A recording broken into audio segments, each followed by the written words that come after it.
5 9 5 9 11 11 12 12 17 17 19 okay આપણે હમણાં પેલા 20 સુધીના રાખીએ પછી આગળના નંબર જોઈએ કારણ કે ભાઈ આ જગ્યા પૂછાઈ જશે નંબર જતા રહેશે ઓકે ભાઈ 5 નંબરનો question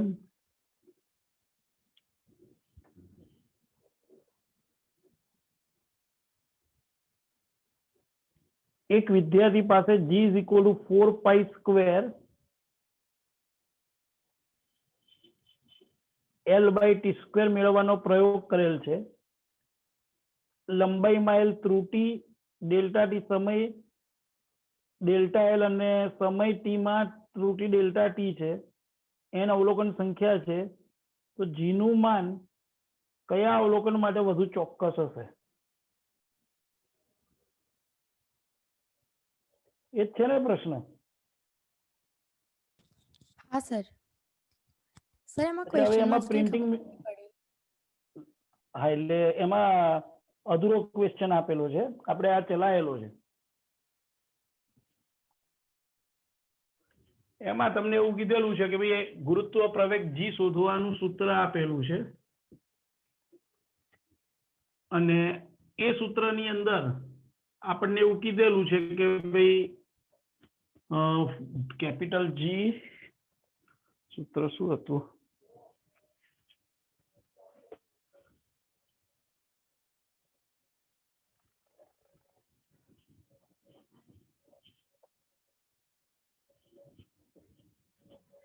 T is equal to 2 pi root L by G પરથી આપેલું છે માટે G is equal to T square આ બાજુ 4 pi square L by G એટલે મારે ઘડી આપણે જોવા ના જવું પડે આવું છે જો 4 pi square L by T square બરાબર ને આવું G નું સૂત્ર આપેલું છે તો ડેલ્ટા G by G શું થાય તો delta G by G 4 pi square તો અચળ હોય એટલે delta L by L plus 2 times delta T by T આ આપણું સૂત્ર થાય ચેપ્ટર નંબર 2 પ્રમાણે ત્રુટિ માટેનું તમારો કેમેરો ઓફ છે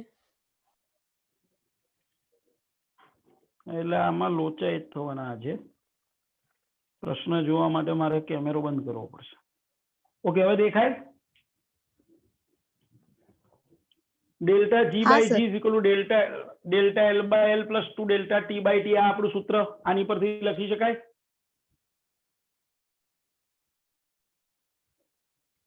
ક્લિયર છો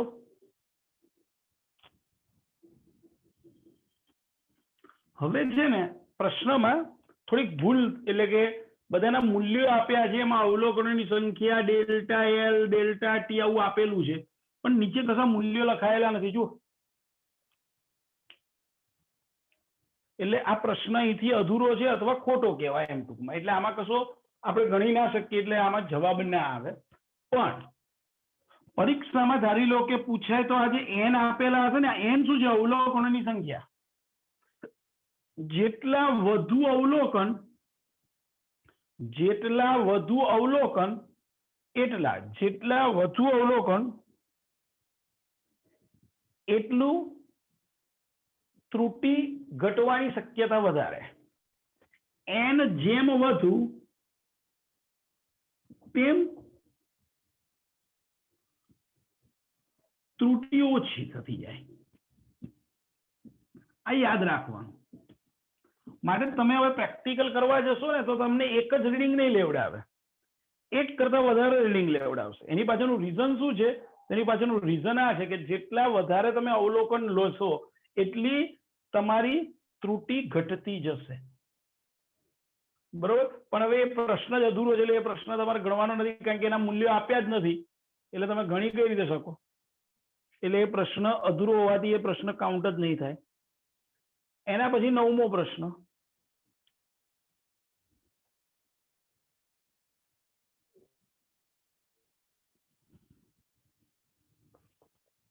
ચલો એ 9મો પ્રશ્ન જોઈએ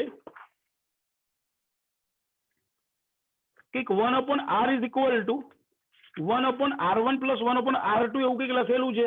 આઈ થિંક મને ખ્યાલ છે ત્યાં સુધી આ ચોપડીના ઉદાહરણમાં પણ હતો કદાચ.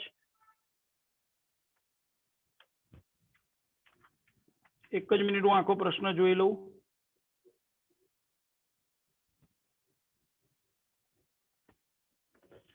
જો ચોપડીનું ઉદાહરણ નંબર 2.10 માં આ સૂત્ર આપેલું હતું તમને. હું પેલા રકમ વાંચું છું એટલે અત્યારે કેમેરો ઓફ હશે. 1/rp = 1/r1 + 1/r2 તો drp/r2p² નું સમીકરણ શું થશે?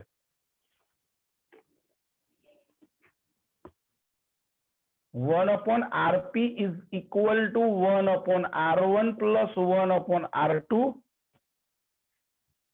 તો ΔrpRp² નું સમીકરણ શું થશે?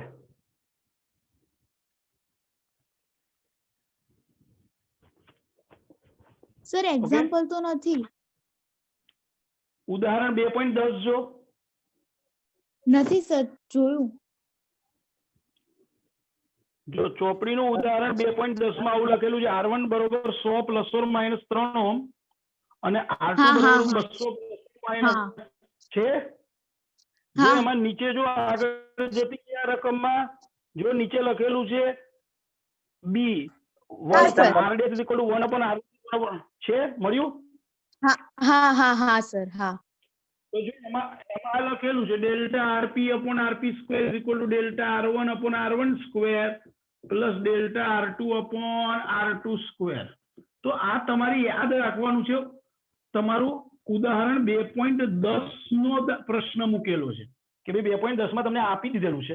તો મેં પણ અહીંયા રકમમાં આપી દીધું અને તમને એવું માંગ્યું છે કે આટલો ભાગ શું થાય, આખી જગ્યા તરીકે મૂકી દીધો.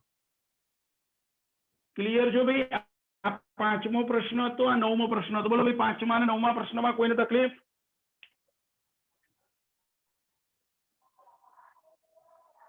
બોલો ભાઈ 5મા અને 9મા પ્રશ્નમાં કોઈને તકલીફ? ભાઈ દરેકને સંભળાય છે? કારણ કે કોઈ ઓકે, કારણ કે ભાઈ આખું ભૂસી નાખું ભાઈ ફરી રકમ વાંચવાના બેસવું પડે. તકલીફ હોય તરત બોલજો. સર આ 11મો પ્રશ્ન નહીં, આ 9મો હોય. આ ના 9મો છે, 11મો તો હવે વાંચીશ.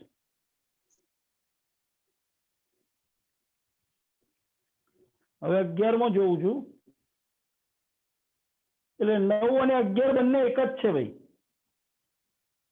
9 અને 11 બંને જો એક જ છે. એટલે 5મો પતી ગયો, 9મો પતી ગયો, 11મો પતી ગયો. પછી જો 12મો આયા. 12મા પ્રશ્નની રકમ છે એક વર્તુળાકાર માર્ગ પર એક કણ v જેટલી અચળ ઝડપથી નિયમિત વર્તુળમાં ગતિ કરી રહ્યો છે. આ કણનું કોણીય સ્થાનાંતર 60 ડિગ્રી જેટલું થાય તો પ્રારંભથી લઈને તેના રેખીય વેગના ફેરફારનું મૂલ્ય શું થાય? ભાઈ ફરી બોલું છું, ધ્યાન રાખજો.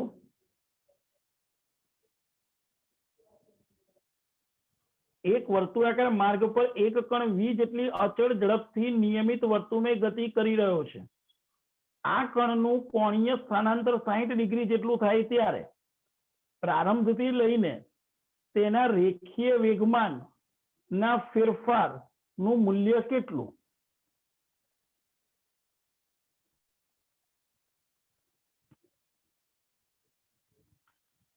ચલો ભાઈ, પ્રશ્ન નંબર 12 શું કહે છે? એક કણ નિયમિત વર્તુળમાં ગતિ કરી રહ્યો છે. જુઓ ભાઈ, આ નિયમિત વર્તુળમાં ગતિ. ધારી લો કે કણ શરૂઆતમાં અહીંયા આગળ છે, આ બિંદુ આગળ. તો એના વેગ ક્યાં હોય? સ્પર્શકની દિશામાં. એટલે એનો વેગ v સ્પર્શકની દિશામાં છે. એને v1 કહી દઈએ. ઓકે. પછી એ કેટલું કોણીય સ્થાનાંતર કરે છે? તો કે 60 ડિગ્રી. એટલે આપણે અહીંયા આગળ બતાવતા જઈએ. આ કેન્દ્ર છે, આ 60 ડિગ્રી મેં બતાયા. આ 60 ડિગ્રી ભાઈ, આ 60 ડિગ્રી જેટલું કોણીય સ્થાનાંતર કરીને એ પરથી બી પર પહોંચે છે. ત્યાં આગળ વેગ v2 છે. ઓકે ભાઈ આપણે જાણીએ છે કે અહીંયા આગળ નિયમિત વર્તુળમય ગતિ છે એટલે v1 અને v2 બંનેના મૂલ્યો સમાન હશે. v1 અને v2 બંનેના મૂલ્યો સમાન હશે, દિશા અલગ અલગ છે, ધ્યાન રાખજો. બીજી વસ્તુ, આને સંદર્ભ બિંદુ લઈએ કેન્દ્ર O ને, તો આકૃતિ આવી જશે. જુઓ, પેલા R1 R2 બતાવું છું અલગ, જેથી કરીને તમે સ્પષ્ટ જોઈ શકો. મોટી આકૃતિ દોરી શકાય એટલે આમ અલગ દોર્યું. આ R1 અને આ R2, આ ડેલ્ટા R. બોલો ક્લિયર છો ભાઈ? આ બંને વચ્ચેનો ખૂણો 60. આ R1 બતાવ્યું, આ R2 બતાવ્યું અને આ ડેલ્ટા R. આ વર્તુળના કેન્દ્ર આગળ R1 અને R2, R1 હતું, આ R2 હતું, આ OA, આ OB. બોલો ક્લિયર છો ભાઈ? આ હવે જુઓ, વેગની વાત કરીએ તો v1 અને v2 એને એક જ બિંદુ પરથી દર્શાવીએ. આ એક બિંદુ લીધું ભાઈ, v1 આ દિશામાં અને v2 આ દિશામાં. આ v1 આ v2. ભાઈ ધ્યાનથી જુઓ, આ v1 એ r1 સાથે 90 ડિગ્રી છે. કેમ? તો કે ત્રિજ્યા અને સ્પર્શક છે.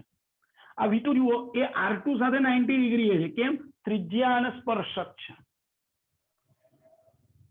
તો બંને ત્રિજ્યા વચ્ચે જેટલો ખૂણો હશે એટલો જ એમના સ્પર્શક વચ્ચે હોય. તો બંને ત્રિજ્યા વચ્ચે 60, તો બંનેના સ્પર્શક એટલે કે v1 v2 વચ્ચેનો ખૂણો પણ 60. ભાઈ આને o' કહી દઈએ, આ a', આ b'. તો આ a' b' ને જોડીએ તે શું આપે? Delta v. જેમ r1 r2 ના શીર્ષને જોડ્યું ab એ ડેલ્ટા r કીધું, તો v1 v2 ના શીર્ષને જોડીએ તો ડેલ્ટા v થયું. ઓકે, હવે આપણને શું માંગ્યું છે? ભાઈ વેગમાં થયેલો આ ફેરફારનું મૂલ્ય કેટલું? તો મને એટલી ખબર પડે કે ત્રિકોણ o' a' b' ને ધ્યાનથી જુઓ. ભાઈ આ ત્રિકોણમાં v1 અને v2 બંનેના મૂલ્યો તો સમાન. હવે તો આ તો ત્રિકોણ બતાવું છું એટલે ત્રિકોણમાં v1 અને v2 ના મૂલ્યો સમાન, એટલે o' a' અને o' b' બંનેના મૂલ્યો સમાન. ભાઈ v1 અને v2 એટલે એને v નામ આપી દીધું મેં. v1 અને v2 એને મેં v નામ કહી દીધું. ઓકે, તમને એટલી ખબર પડે ત્રિકોણમાં કે ત્રિકોણની જે બે બાજુના માપ સમાન હોય એની સામેના ખૂણા પણ સમાન હોય. તો જુઓ, o' a' અને o' b' ના માપ સમાન છે, તો એ બંનેના સામેના ખૂણા સમાન હોવા જોઈએ. તો o' a' ની સામેનો ખૂણો આ b' આગળનો, મેં જ્યાં ચોકડી બનાવી છું, અને o' b' ની સામેનો ખૂણો એટલે a' આગળનો, ત્યાં પણ ચોકડી બનાવી છું. ઓકે, હવે તમને ખબર છે કે ત્રિકોણના 3 ખૂણાનો સરવાળો 180 હોય. એમાંથી o' આગળનો ખૂણો 60 છે, બાકીના બે ખૂણાનો સરવાળો 120 થવો જોઈએ, તો ત્રિકોણનો ત્રણેયનો સરવાળો 180 થશે. અને પાછા એ બંને સમાન છે. ધેટ મીન્સ 3 ખૂણા બોલો 60 ડિગ્રીના હોવા જોઈએ. ત્રિકોણના ત્રણેય આ ખૂણા કેવા હશે? 60 ડિગ્રીના, એટલે સમબાજુ ત્રિકોણ થશે. ભાઈ સમબાજુ ત્રિકોણ હોય તો ત્રણેય બાજુના માપ કેવા? સમાન. ધેટ મીન્સ o' b' અને a' b' ત્રણેય સમાન થશે. ભાઈ o' b' અને a' b' ત્રણેયના માપ સમાન થશે. ભાઈ હવે a' b' એટલે ડેલ્ટા v છે. જુઓ, ધેટ મીન્સ ડેલ્ટા v નું માન એ v થઈ ગયું. a' b' એટલે ડેલ્ટા v છે. ધેટ મીન્સ ડેલ્ટા v નું માન v, એટલે વેગમાં ફેરફાર કેટલો થશે? v જેટલો છે. સર આ દાખલો ચેપ્ટર 3 ના નીટમાં ચલાવ્યો હતો ને? હા, ચલાયેલો જ છે. તો ચેપ્ટર 3 ના નીટમાં. ચેપ્ટર 3 નો જ છે ને, ચેપ્ટર 3 ની નીટમાં જ ચલાવ્યો હતો આપણે. બોલો એ ક્લિયર? એ વખતે મેં એવું કીધેલું કે આપણે જે સદીશ ચાલ્યું નથી ને આ ભૂલથી મારાથી લેવાઈ ગયો છે. હા સર. ઓકે, આ 12મો પ્રશ્ન. બરોબર. બોલો ભાઈ, 12મા પ્રશ્નમાં કોઈને પ્રોબ્લેમ? ના સર. સર જે 9મો ક્વેશ્ચન છે ને એ અલગ છે, એ બીજા ચેપ્ટરનું છે. 9મો અને 11મો જે લખ્યો છે ને એ બંને સેમ છે બેન. જો આ 9મો આ લખ્યો, એમાં ડેલ્ટા ની જગ્યાએ ડી લખેલું છે. જો આ જ છે, જોઈ લે.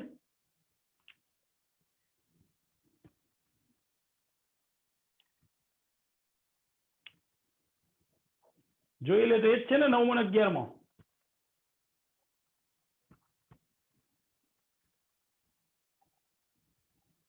અલગ હોય તો મને કે, નહીતર પછી હું આગળ જઉં 17મા પ્રશ્ન પર.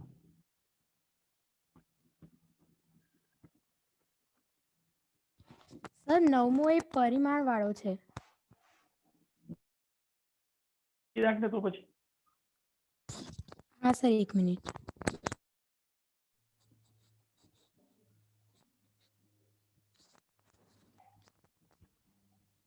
સમીકરણ છે એક કે y ઇઝ ઇક્વલ ટુ હા a cos પછી કૌંસમાં ઓમેગા ટી પ્લસ kx.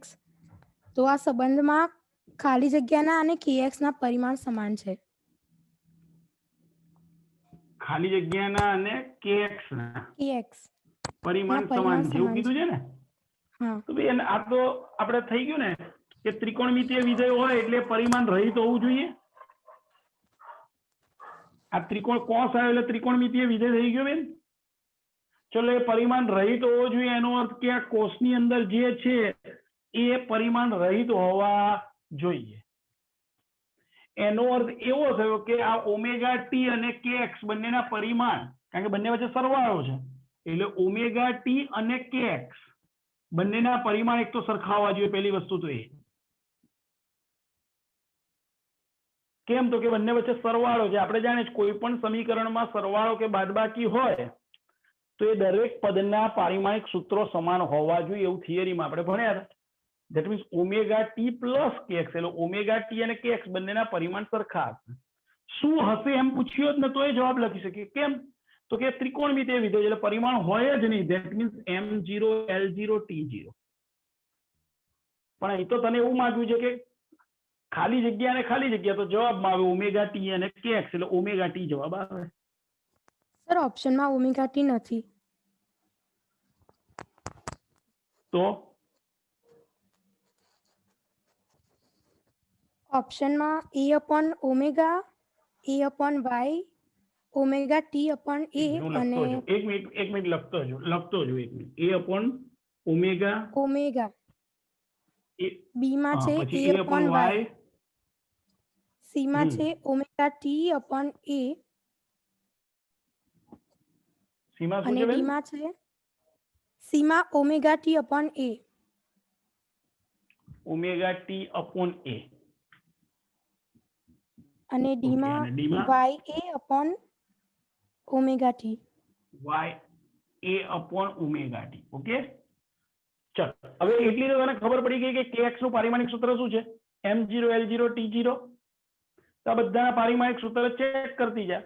તો એમાંથી કોનું પારિમાણિક સૂત્ર m0 l0 t0 થાય એ જવાબ આવશે. તો જો અહીંયા આગળ તને કીધું હશે y સ્થાનાંતર છે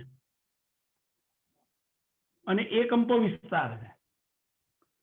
ધેટ મીન્સ y બાય એ અથવા a બાય y બંનેના પારિમાણિક સૂત્રો સમાન હોવા જોઈએ.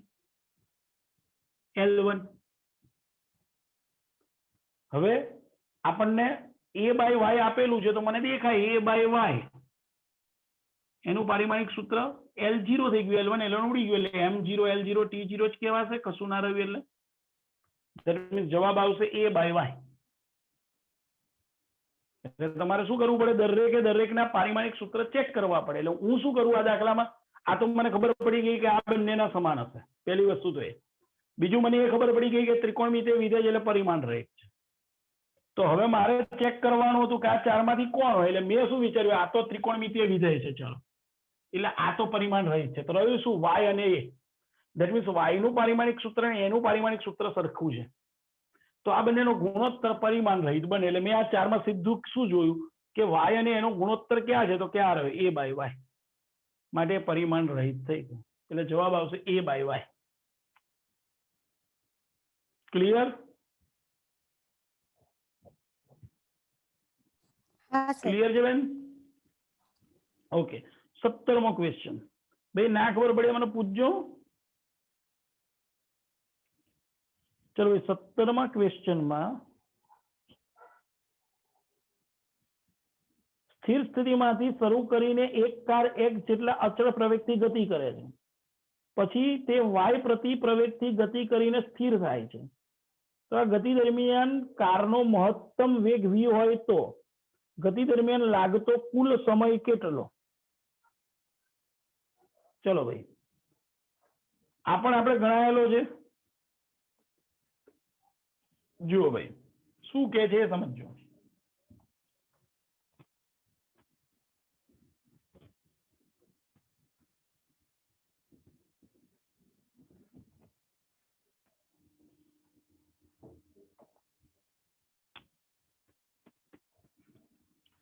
આપણને શું કીધેલું છે કે ભાઈ કાર શરૂઆતમાં સ્થિર સ્થિતિમાં છે, એટલે પ્રારંભિક વેગ એનો 0 છે. હવે x જેટલા પ્રવેગથી ગતિ કરે છે. ભાઈ પ્રવેગી ગતિ છે, અચળ પ્રવેગી ગતિ. ધેટ મીન્સ વેગમાં સતત વધારો થઈ રહ્યો છે. ધારી લો કે t ક્ષણે અથવા t1 ક્ષણે તેનો વેગ વધીને મહત્તમ થાય છે. ઓકે, તો તમારી જોડે સૂત્ર છે v બરોબર v0 પ્લસ at. ચલો ભાઈ, v તો vm, v0 તો 0 છે. ચલો એની જગ્યાએ x અને t ની જગ્યાએ t1.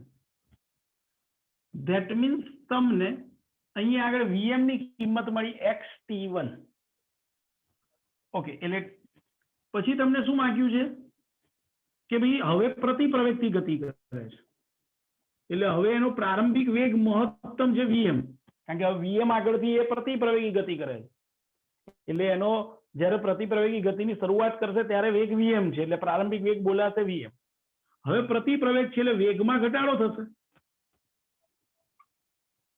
અને માટે મેં માઇનસ y લખ્યો પ્રતિ પ્રવેગ છે. એટલે t2 સમયને અંતે ધારી લો કે એનો વેગ 0 થઈ ગયો, કારણ કે પદાર્થ સ્થિર થઈ જાય એવું કીધું છે. ઓકે, સેમ ચર્ચા. v બરોબર v0 પ્લસ at વાળું સૂત્ર. ચલો v ની જગ્યાએ 0, v0 ની જગ્યાએ vm,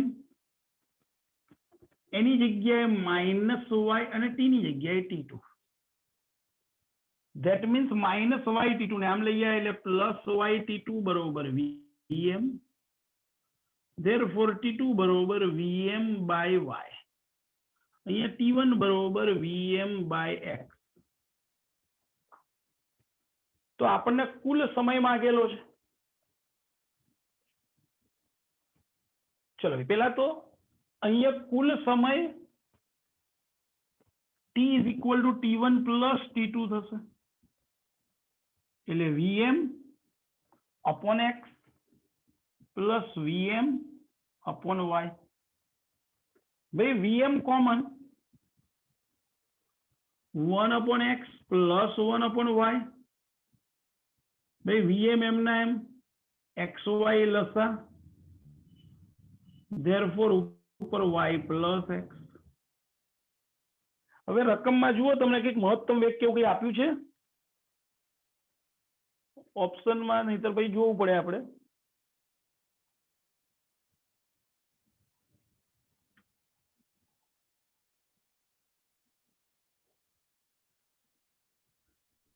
તમને મહત્તમ વેગ v આપે જુઓ એ લોકોએ રકમમાં, એટલે vm ની જગ્યાએ v લખી નાખો.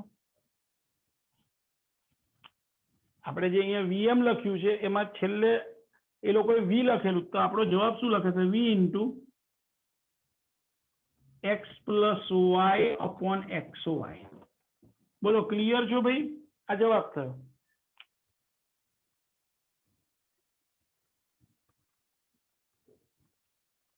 બોલો ભાઈ, ખ્યાલ આવ્યો છે?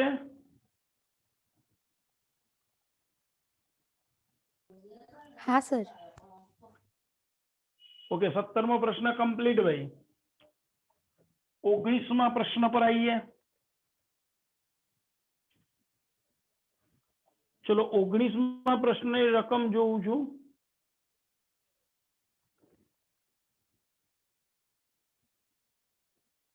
એક કણનું સમય પછીનું સ્થાનાંતર x બરોબર k/b², x બરોબર k/b²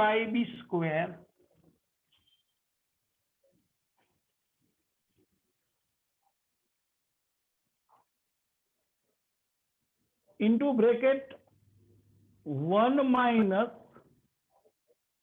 e raised to bt, bracket में 1 minus e raised to bt, bt minus bt जगह प्लस माइनस बीटी देखाय છે। ओके, જ્યાં બી અચળાંક છે તો કણનો પ્રવેગ કેટલો, આવો પ્રશ્ન છે। કણનો પ્રવેગ કેટલો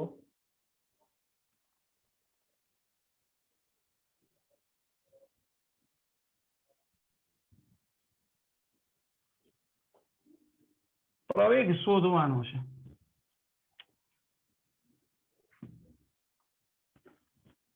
બરોબર છે રકમબેન?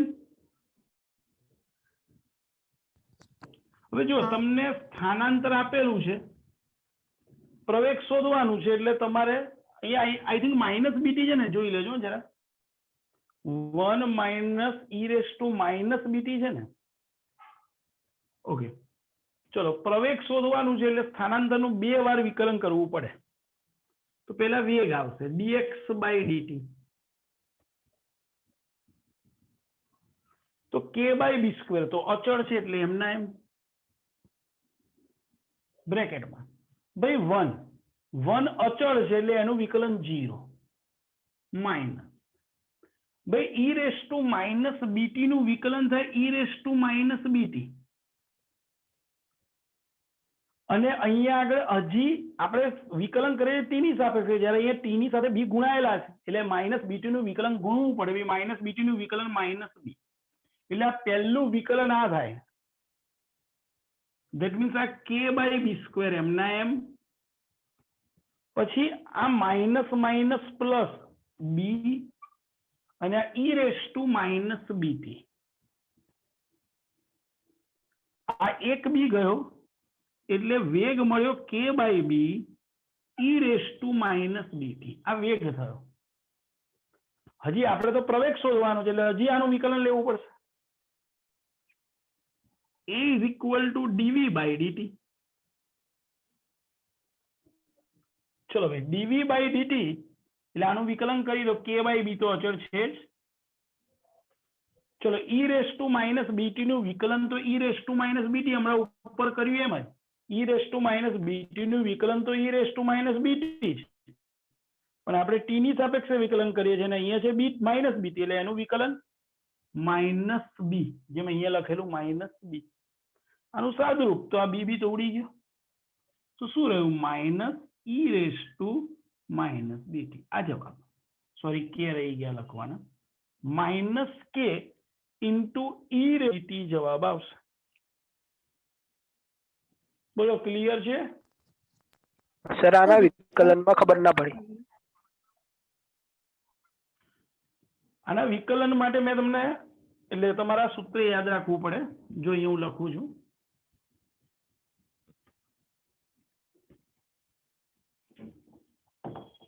ધ્યાન રાખજો। ધારી લો કે e raised to x નું વિકલન કરીએ છે x ની સાપેક્ષે, તો e raised to x જ થાય। આ વિકલનનો નિયમ છે, e raised to x નું વિકલન x ની સાપેક્ષે e raised to x। હવે જો તમને એમ કે e raised to 2x નું વિકલન કરો x ની સાપેક્ષે, તો e raised to x નું વિકલન e raised to x, તો e raised to 2x નું વિકલન e raised to 2x। હવે આપણે વિકલન કોની સાપેક્ષે કરીએ છીએ? x ની સાપેક્ષે. અને અહીંયા e ની ઘાતાંક શું છે? 2x છે. એટલે મારે 2x નું વિકલન ગુણવું પડે. તો 2x નું x ની સાપેક્ષે વિકલન 2. એટલે આનો જવાબ થયો 2 into e raised to 2x. ખ્યાલ આવ્યો છે? સર આ ઈ છે શું? શું કહે છે? આ ઈ શું કહે છે? શું સર? ઈ અચળાંક છે. એની કિંમત છે 2.7018. એ અચળાંક છે. વિકલનની અંદર જેમ સૂત્ર આપણે ગોખ્યા એમાં આ સૂત્ર ગોખવાનું છે. જેમ આપણે સૂત્ર ગોખ્યું હતું ને કે ભાઈ x raised to n નું વિકલન કરીએ તો n into x raised to n minus 1 થાય.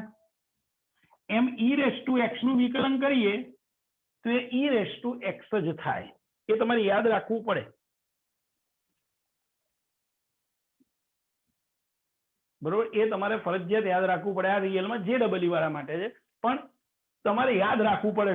ટૂંકમાં e raised to x નું વિકલન e raised to x જ થાય. માટે e raised to 2x નું વિકલન e raised to 2x તો ખરું, પણ હવે 2x નું વિકલન, કારણ કે આપણે x ની સાપેક્ષે કરીએ છીએ અને એ 2x લખેલા છે, એટલે 2x નું વિકલન કર્યું x ની સાપેક્ષે 2 આયા. બોલો, ખ્યાલ આવ્યો છે? હા સર. એકવાર ધ્યાનથી વિકલન ફરીથી જોઈ લો. એકવાર આનું વિકલન અહીંયા જોઈ લો, અથવા તો વચ્ચે બ્રેક પડે ને તો વિકલન જાતે પ્રયત્ન કરજો. હા બોલ બેન.